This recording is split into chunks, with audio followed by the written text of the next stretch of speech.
I never imagined I'd reach a point in my life where leaving the woman I thought I'd grow old with would feel like the only choice left.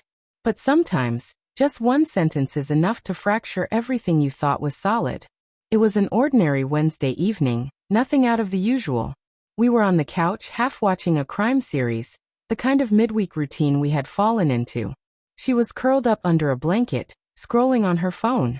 She looked so at peace, which now feels like the cruelest irony of all.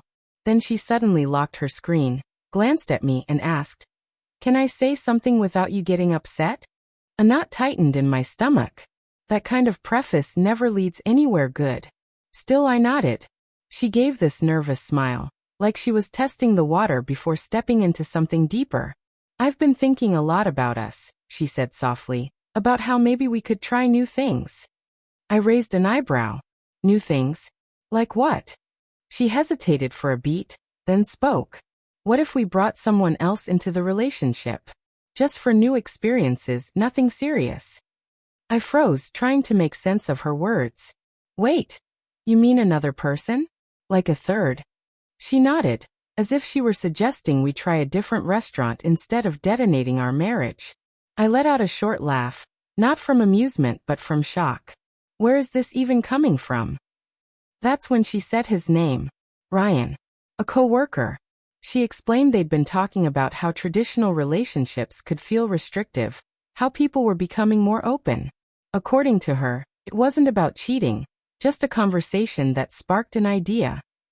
She looked at me with this hopeful expression, like she was presenting me with some gift. But my chest felt heavy. "So let me get this straight. You've been discussing us with a man from work, and now you want to invite him into our marriage?" She shook her head quickly. "No, it's not like that. We were just talking, and it made me realize maybe we've been limiting ourselves. I thought this could be something fun, something to break the routine." Her words blurred as my mind replayed the last few weeks. The new clothes she wore to the office. The sudden late nights. The way she smiled at her phone when she thought I wasn't watching. I had dismissed it all, not wanting to seem paranoid. But now it clicked.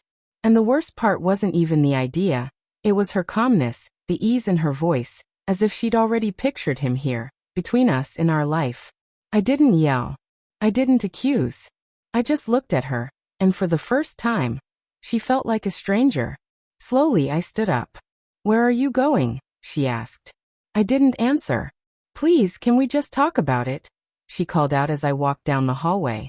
But I was already picking up my keys, slipping on my jacket. She didn't chase me. She just sat there, probably wondering why I couldn't be as open-minded as Ryan. But I wasn't Ryan. I was her husband. The man who had stood by her through every storm. Who had been steady and loyal even when she grew distant. I drove without a plan, just needing space, needing silence. That night I ended up in a hotel room, staring at the ceiling, trying to understand how a promise of forever could so quickly turn into an invitation for a third. And here's what I learned about betrayal. It doesn't always scream. Sometimes it's soft. Sometimes it's a woman on a couch asking you to welcome a stranger into your marriage. And sometimes the only answer that makes sense is to walk away quietly, without a fight, without goodbye, and without turning back.